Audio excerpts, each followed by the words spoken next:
Dans la localité de Garden Grove, au cœur du comté de Decatur, en Iowa, Norman Rice, sa femme Jennifer et leur fils Andrew viennent tout juste d'acheter une demeure victorienne datant du 19e siècle.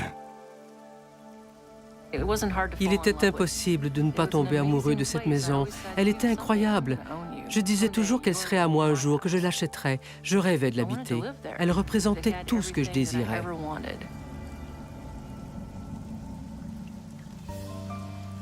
Better than the pictures? It's incredible. En regardant cette maison, on en avait le souffle coupé tellement elle était majestueuse. Hey, what do you think, Andrew? We're gonna live here? Je devais avoir 8 ou 9 ans. On venait de vendre notre ferme et j'étais très enthousiaste à l'idée d'emménager dans cette nouvelle maison. Elle était immense par rapport à la précédente. C'était une maison comme je n'en avais jamais vue auparavant. C'est un riche homme d'affaires et sa femme qui ont fait construire la demeure au tournant du 19e siècle. L'économie de Garden Grove était alors florissante, car c'était un lieu d'expédition de marchandises entre Chicago, Burlington et Quincy. Garden Grove est devenue une ville importante à la fin des années 1800. Plusieurs personnes sont venues s'y établir, car elle était désormais desservie par le train. Son centre-ville comptait de nombreux magasins, boulangeries et merceries, ce qui rendait cette localité très intéressante. Même si elle était située en campagne, on y trouvait les mêmes commodités que dans une grande ville. Jennifer est immédiatement attirée par la maison. J'avais l'impression qu'elle m'appartenait déjà, comme si j'y avais déjà vécu dans le passé. Elle me fascinait. Mais la demeure imposante recèle de sombres secrets du passé.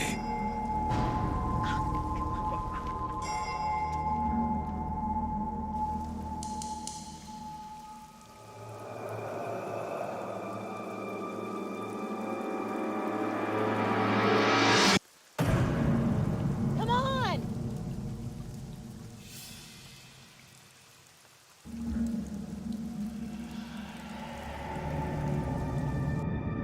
Selon les rumeurs, un horrible drame a eu lieu dans ces murs.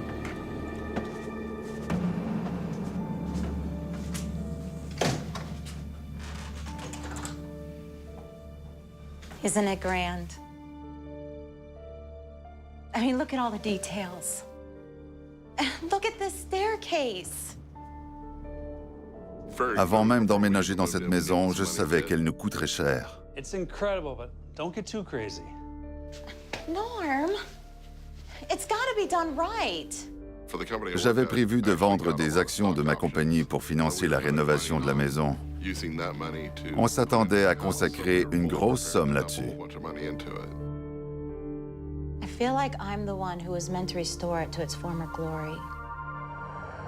Now, honey, I trust you. This is your passion. Be reasonable. Norman savait que j'aimais cette maison à la folie. Are you sure you're okay with this? Yeah, if you're happy, I'm happy. Au cours des mois suivants, Norman est retenu à 2000 km de Garden Grove, travaillant pour une compagnie informatique située en Arizona. Par la force des choses, Jennifer doit s'occuper toute seule des travaux dans la maison afin que celle-ci puisse accueillir sous peu les membres de la famille. Comme j'étais parti à 90% du temps, cette occupation était bienvenue pour Jennifer. Pendant que je faisais l'aller-retour entre la maison et mon lieu de travail, elle pouvait se consacrer entièrement à la rénovation de la maison, ce qui était valorisant pour elle. Pour l'aider à restaurer la vieille demeure victorienne, Jennifer embauche quelques entrepreneurs, parmi lesquels se trouve un certain Claude. C'était comme une mission pour moi. Je pouvais voir d'avance de quoi la maison aurait l'air, et j'adorais ça. C'était comme un canevas sur lequel je pouvais faire ce que j'aimais le plus.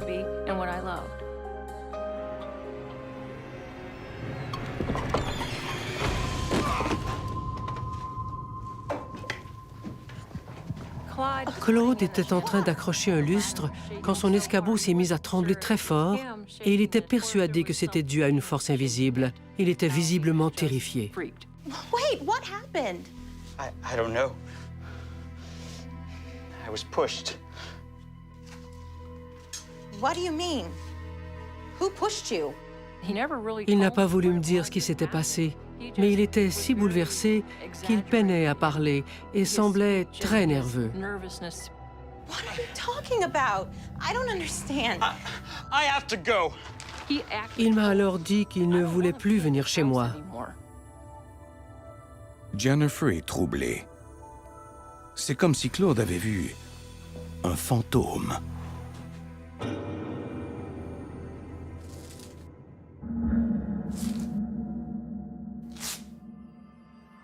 I told my wife I was going to be working in this house. You know what she said? No, what? Stay out of the basement. What? Why? You know about the basement, right? No. That's where he buried her. Who? The servant. The woman he was having an affair with. She was pregnant, and he didn't want nobody to know. Then they had an argument. Then she fell down the stairs. He didn't want a scandal, so he buried her down there. À cause de l'état de délabrement de la maison et du fait qu'elle avait été inhabitée pendant longtemps, elle faisait l'objet de toutes sortes de rumeurs, notamment que son premier propriétaire avait enterré une servante dans le sous-sol. N'ayant pas oublié l'homme qu'il a aperçu à la fenêtre de la maison, Andrew ne peut résister à l'envie de descendre au sous-sol peu après avoir entendu la rumeur à propos de la servante. Je trouvais incroyable que ces gens sachent autant sur ma maison alors que je venais tout juste d'y emménager. Mais ça me fascinait en même temps.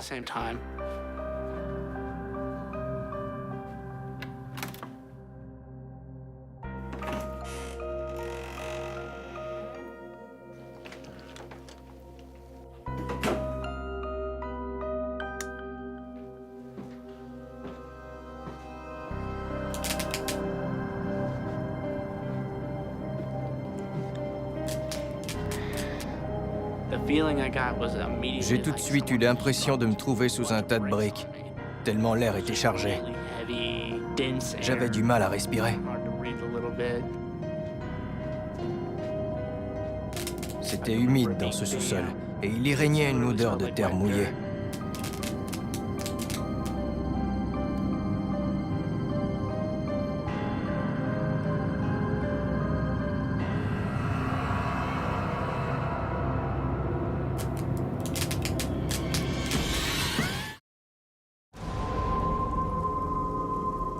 En 2001, Jennifer et Norman Rice, ainsi que leur jeune fils Andrew, s'installent dans la ville de Garden Grove, en Iowa, pour y rénover leur nouvelle maison.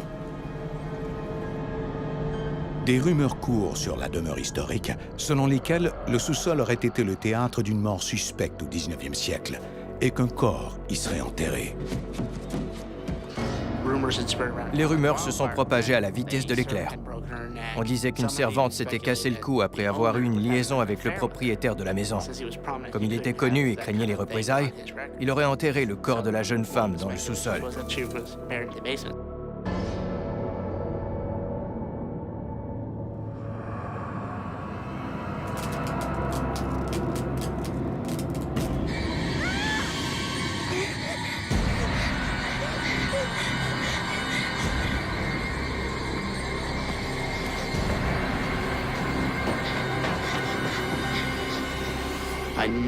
Je n'ai plus jamais remis les pieds dans ce sous-sol. J'avais eu l'impression qu'un squelette m'avait saisi par la cheville. Mais c'était peut-être parce que j'avais vu trop de films d'horreur.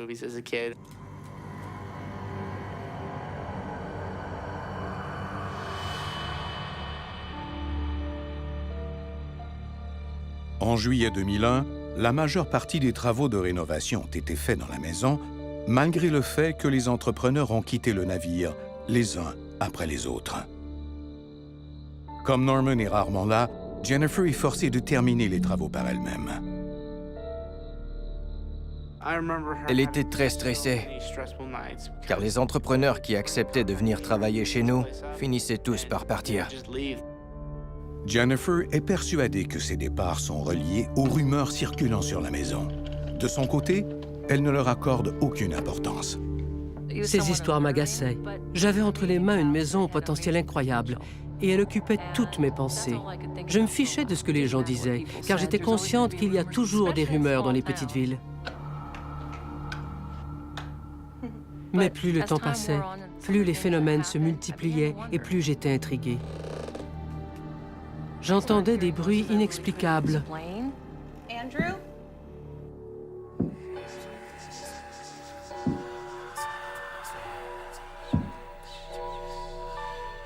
Surtout tard le soir, mais j'essayais de ne pas trop y penser. Je mettais sur le compte de ma fatigue le fait que je sois si impressionnable.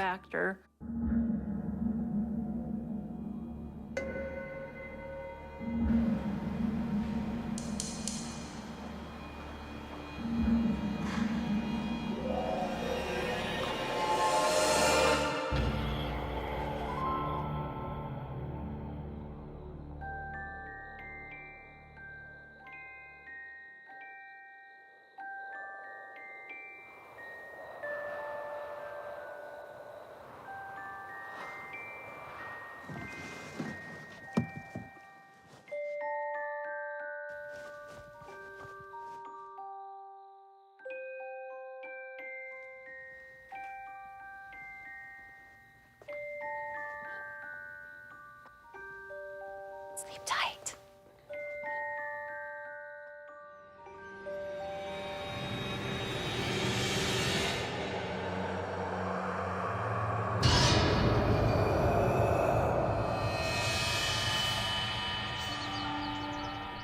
L'été 2001 tire maintenant à sa fin. Norman travaille toujours en Arizona, alors que Jennifer et Andrew s'ajustent peu à peu à leur nouvel environnement à Garden Grove. Un soir, Andrew invite son ami Cody à venir coucher à la maison. Ah, yes! Lightsaber.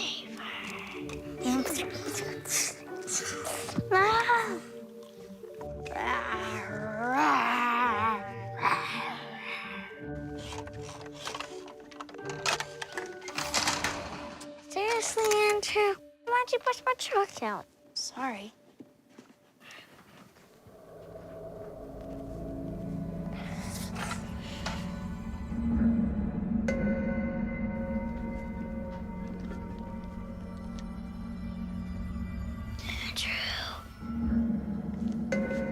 Cody?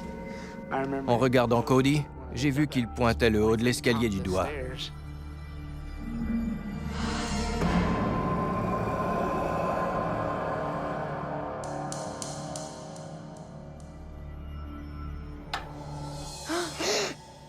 L'homme a alors disparu.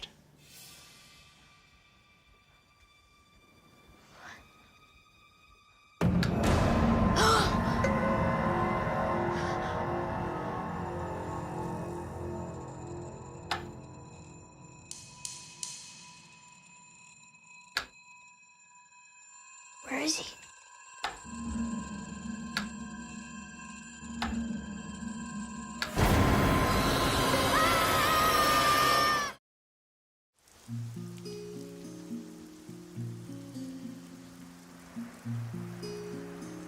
Au début, tout allait bien.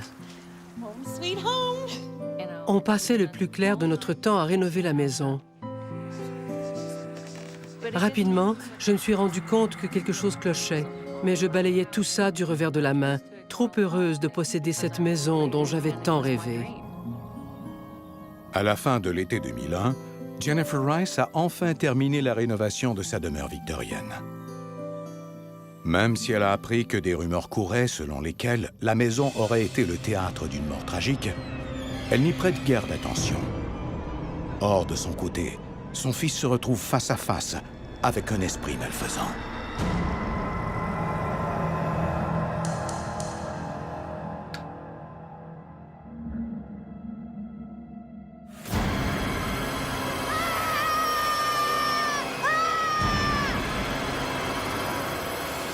Après cet épisode, Cody n'a plus jamais dormi à la maison. En fait, il ne m'a plus jamais parlé. Même si cette rencontre a terrifié le petit Andrew, il n'en souffle mot à sa mère. Je ne voulais pas qu'elle s'inquiète.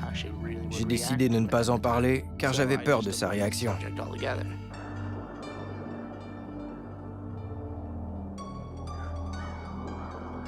En septembre 2001, la nouvelle de la restauration de l'imposante demeure autrefois abandonnée se propage dans la petite localité de Garden Grove.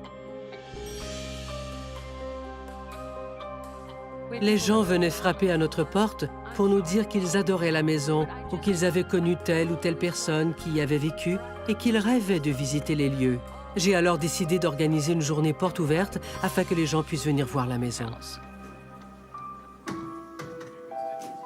I just want to thank you for opening your house to all of us. Oh, well, thank you for coming. Je faisais visiter la maison quand une charmante dame est venue me dire à quel point elle était heureuse que la maison soit enfin rénovée. My great uncle is the banker who built this house. C'était la petite nièce de son premier propriétaire. I know he would be very pleased to see how you're caring for it.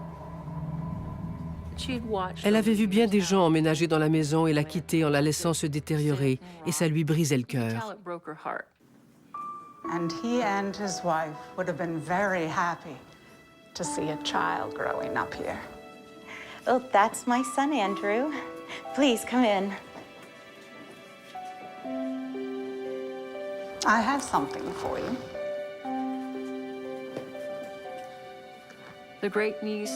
La dame avait apporté un magnifique album. Il contenait de superbes et grandes photos des premiers propriétaires de la maison. Jennifer est troublée par le visage du mari. Même si c'était une photo en noir et blanc qui était toute jaunie, on pouvait voir que l'homme avait les yeux très clairs. On ne distinguait même pas ses pupilles. Les rumeurs entourant le banquier et la demeure victorienne reviennent soudainement à la mémoire de Jennifer. Did you ever hear any of the rumors about this house? That's what they are. Rumors. Don't believe everything you hear. Of course not. Ces gens s'étaient mariés sur le tard. Did they have any children?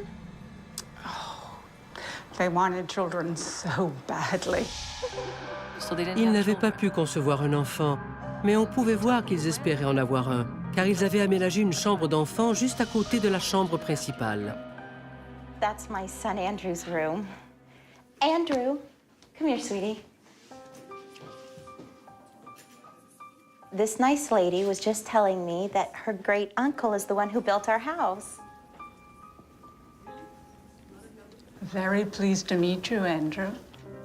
You too. Look at what she brought us. En regardant ces photos, je me suis rendu compte que le visage du banquier m'était familier. C'était l'homme que j'avais aperçu en arrivant à la maison le premier jour, puis que j'avais revu en haut de l'escalier.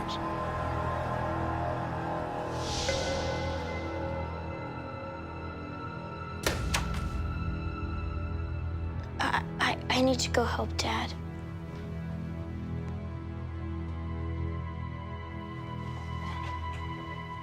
I'm sorry. I don't even know what that was about.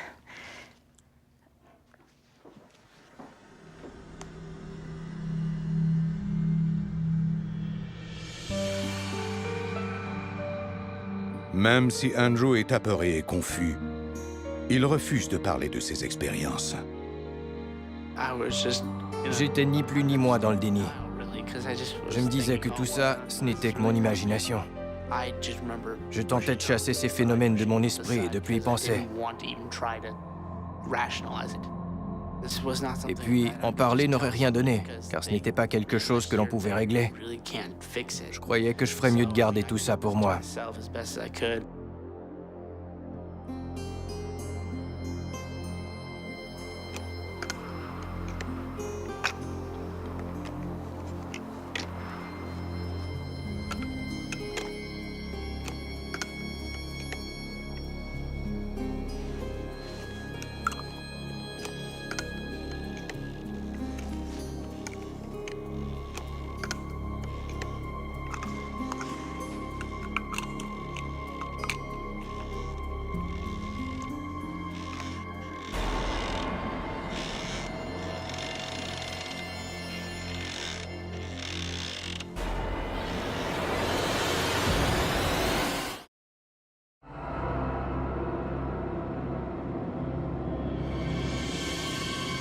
Depuis sa rencontre terrifiante avec un esprit dans le sous-sol, le petit Andrew Rice sent une présence inquiétante dans sa maison du 19e siècle, située à Garden Grove, en Iowa. J'avais si peur que j'allais constamment chez des amis, ou j'allais jouer au parc. Tous les prétextes étaient bons pour éviter de me retrouver dans cette maison. Après avoir vu des photos du premier propriétaire de la maison, un riche banquier,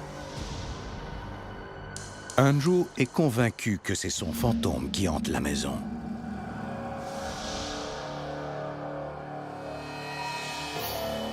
Norman, son père, qui est presque toujours parti, ne sait rien de la situation. J'ai un travail stressant. Je développe des logiciels et je dois constamment me déplacer. Ma famille ne voulait pas que je me fasse du souci avec ça. Personne ne me parlait de quoi que ce soit. Comme mon père était toujours au loin, il ignorait ce qui se passait chez nous.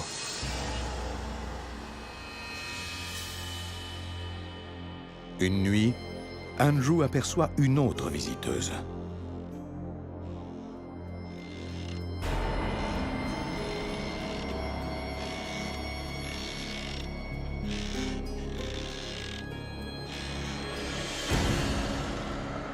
En soulevant les yeux, j'ai vu qu'une femme était assise dans ma chaise berçante. Même si cette vision trouble Andrew au plus haut point, il reconnaît sans mal la femme. Je l'avais déjà vue auparavant. Après un moment, j'ai su que c'était la femme du banquier.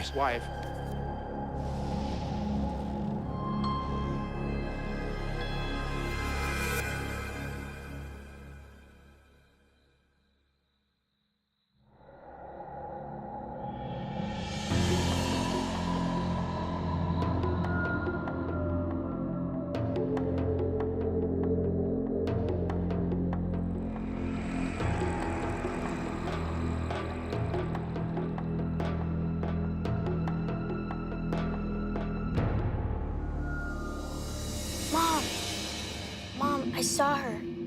The woman in the photo. The banker's wife. She was sitting in the rocking chair in my room. Andrew m'a dit, très ébranlé, qu'il avait vu un fantôme. It's okay. Maybe you're just dreaming. Sachant qu'il est facile de se faire peur à soi-même quand on est seul et qu'on laisse libre cours à ses pensées, on avait pris l'habitude de faire fi de nos appréhensions. No, I'm serious. She looked exactly like the photo. It was her. And that's not all. I've seen the banker, too.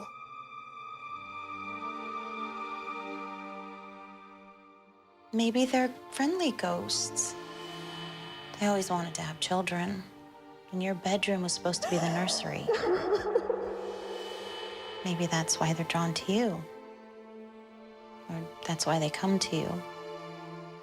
Ma mère m'a assuré que cette femme ne me voulait aucun mal, qu'elle veillait plutôt sur moi. Et elle a ajouté de ne pas m'en faire avec ça. You want to sleep in here tonight?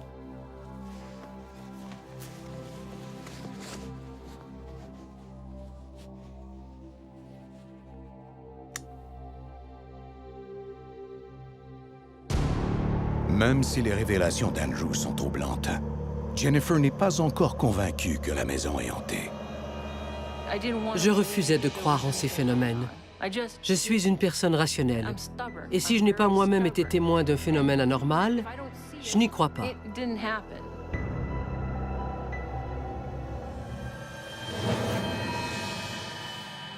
Nous sommes en janvier 2002. Andrew et sa mère habitent maintenant la maison depuis 7 mois.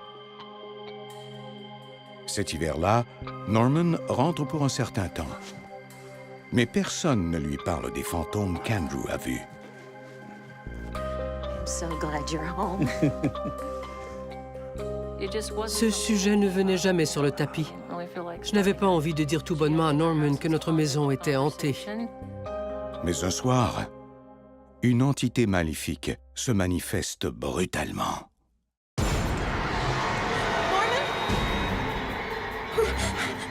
On a senti qu'une force nous soulevait. Et on est alors retombé dans le lit. On a soudainement été réveillés par une entité sombre, comme Une présence inquiétante. What was that? You felt it too, right? Yes. Rien ne pouvait justifier ce qui s'était passé. Et c'était la première fois que je ne pouvais pas expliquer un phénomène. On était deux à avoir vécu cet événement. Comme on pouvait en parler, c'était donc réel. Ce n'était pas un rêve.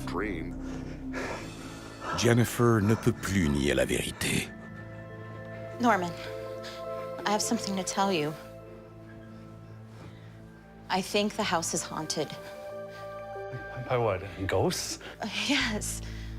A banker and his wife. They lived here in the 19th century. Andrew's been seeing them. Jennifer m'a alors parlé des apparitions dont Andrew avait été témoin et dont je ne savais rien. There's a rumor around town. The banker had a servant girl who was pregnant. I will have you thrown out. You'll starve in the streets. She died here. And they buried her in our basement. In our basement? Why'd you wait so long to tell me? I thought if we ignored it, it would just go away. But now this... We both felt it. There's something here. You just want to pack up and leave? No. There's nothing more to talk about, is there? C'était comme si Norman me blâmait de la situation. Ne pouvant plus lui parler de ces phénomènes, je me sentais très seule et démoralisée. Je ne voulais plus créer de remous en abordant ce sujet. Mais maintenant que Norman est au fait de ces phénomènes, il éprouve de l'appréhension lorsqu'il se trouve dans la maison. Il ne s'y sent plus bienvenu. Je souffrais presque de dépression.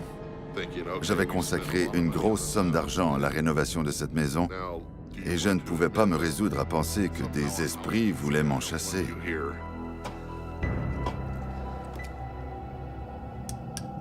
Bien que Norman ne croit pas vraiment à l'existence des fantômes, il ne peut ignorer le fait qu'il ne se sent pas seul.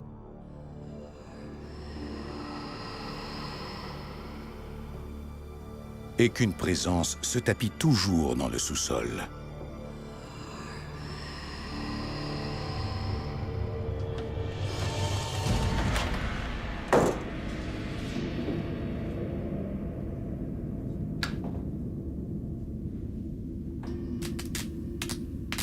Notre sous-sol avait un aspect très inquiétant. La première fois que j'y suis descendu, j'ai eu la chair de poule.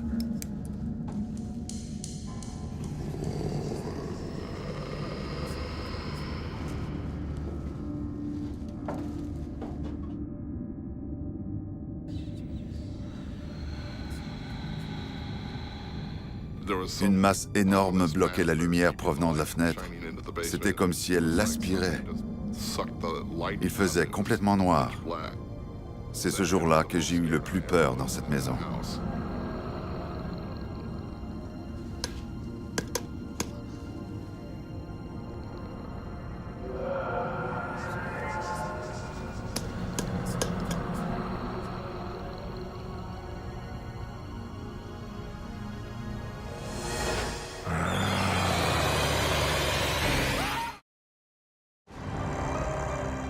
En Iowa, la famille Rice vit dans une maison victorienne datant du 19e siècle depuis maintenant 1 an et demi. Mais les lieux recèlent de sombres secrets du passé. La présence des Rice dans la demeure jadis abandonnée semble avoir provoqué la colère des fantômes qui la hantent. Mais au cours de cet automne, une entité maléfique surgit du tréfonds de la maison et terrifie Norman dans le sous-sol.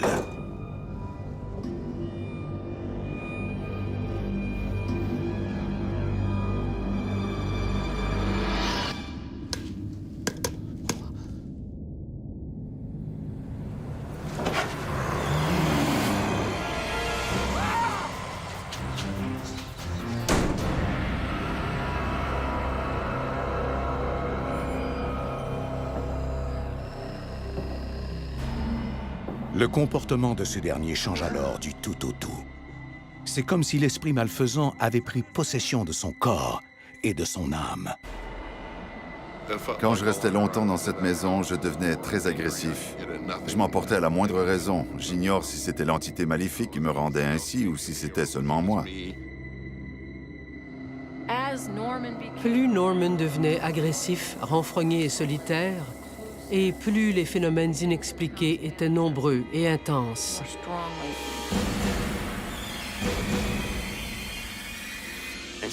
J'avais si peur que j'en étais presque paralysé. La situation empirait, et j'étais comme engourdi. Heureusement, à cause de son travail, Norman doit souvent s'absenter pendant plusieurs semaines, ce qui procure un soulagement aux autres membres de la famille. Au moins, on n'avait plus à subir les cris et les accès de colère de Norman et à craindre de le voir s'emporter à la moindre raison. Même si c'est triste à dire, j'étais soulagée de le voir partir. Même si Norman n'est pas là, toutefois, l'esprit malfaisant qui vient de se réveiller représente toujours une menace pour Jennifer et Andrew. On revenait de la messe quand j'ai vu qu'il y avait un message sur le répondeur. J'ai pensé que c'était mon ami car il avait l'habitude de m'appeler pour m'inviter à aller jouer avec lui. Honey, what are you doing? It's broken. No, it's not.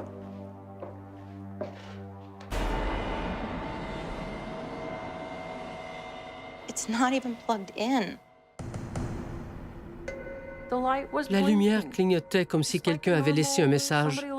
Pour une raison que j'ignore, j'ai alors appuyé sur la touche de lecture.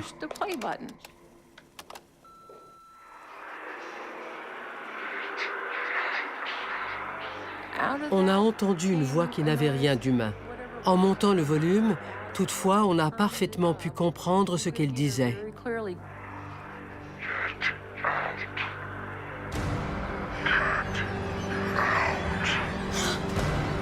Cette entité voulait clairement nous chasser de la maison. J'en étais rendu au point où j'étais terrifié.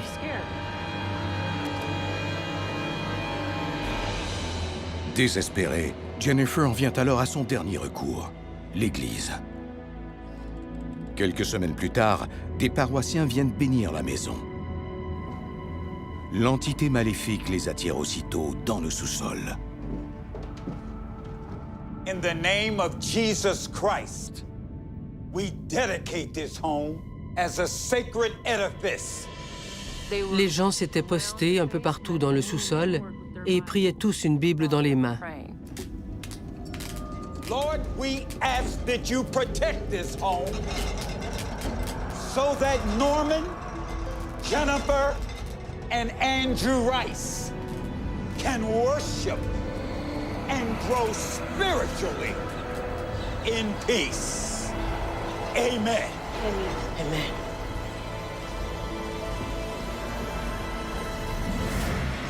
Les paroissiens partent alors, sans dire le moindre mot. Cette expérience les avait visiblement ébranlés, mais ils refusaient d'en parler.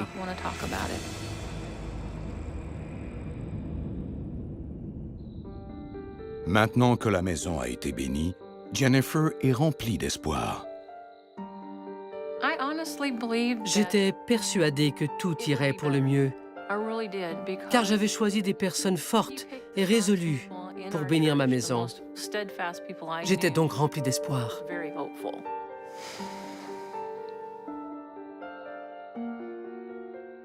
Je pensais bien que la situation s'améliorerait. Mais après ce que j'avais enduré depuis tous ces mois, j'avais de moins en moins d'attentes.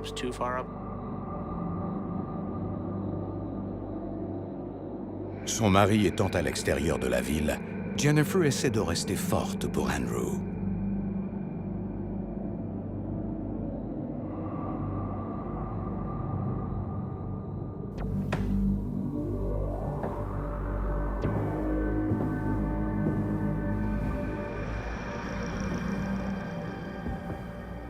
Norman?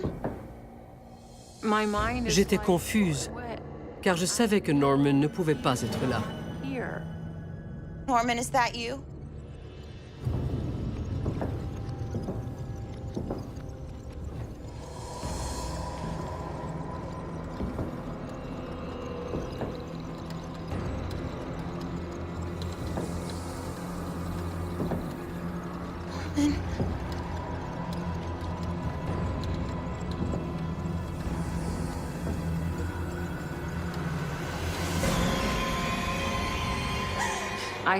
J'ignorais quelle était cette chose devant moi. Elle m'a alors regardé. Je ne pouvais pas bouger, car elle me rattraperait à coup sûr. J'avais l'impression que j'allais mourir victime d'une crise cardiaque. Je ne peux même pas vous décrire la terreur que je ressentais. Cette entité pouvait faire tout ce qu'elle voulait pour nous faire peur.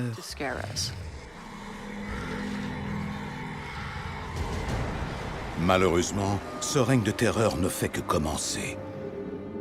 Bientôt, l'esprit s'attaque aux membres le plus vulnérables de la famille.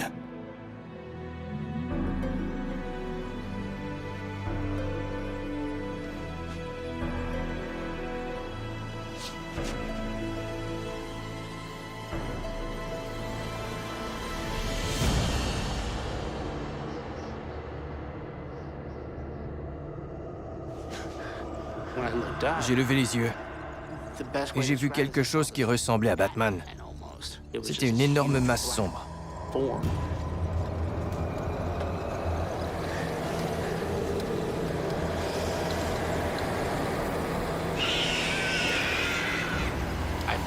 Je sentais sa présence tout autour de moi. Il était fort et je savais que si je me débattais, il m'en serrerait encore davantage.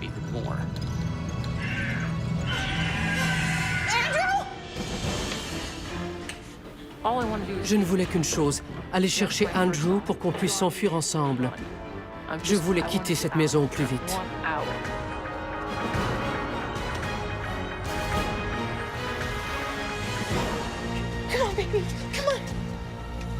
Ma mère n'a même pas pris ses chaussures. Elle m'a saisi et on est sorti. Come on, Andrew.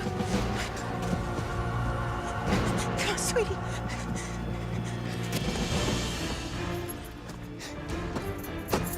It's okay, sweetie. It's okay. J'avais si peur que je n'osais même pas regarder dans mon rétroviseur, de crainte de voir cette chose à bord de la voiture. J'en avais assez, je ne pouvais plus supporter ça.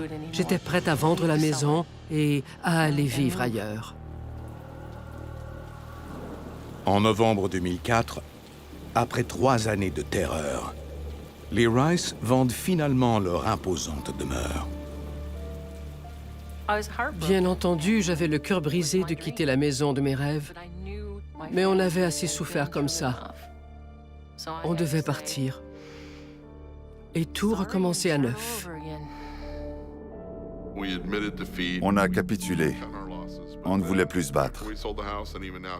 Mais je suis heureux qu'on ait décidé de vendre cette maison, car on dirait que c'est en la quittant que notre famille a pu se remettre sur pied.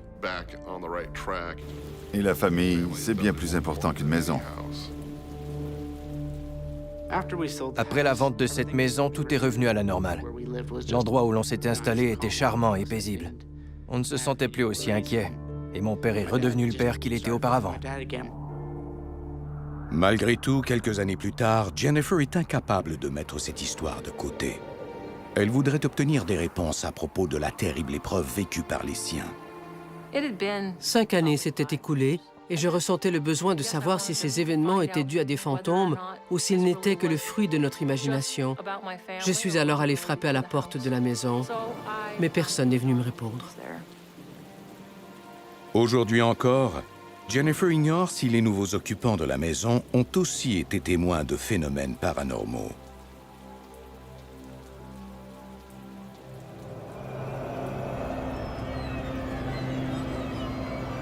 Les événements vécus par les Rice n'ont jamais pu être expliqués. Et nul ne sait quelle était la présence inquiétante qui restait tapie dans le sous-sol. L'entité a trouvé en nous une source d'énergie dont elle pouvait se nourrir. J'éprouvais de la peur, ma mère de la nervosité et mon père de la colère. Toutes ces formes d'énergie négative ont alimenté cet esprit malfaisant.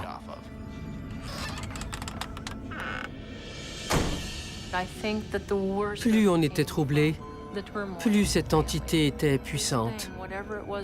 Son but premier était de nous diviser et d'avoir raison de nous. J'espère que plus personne ne subira ce genre d'épreuve.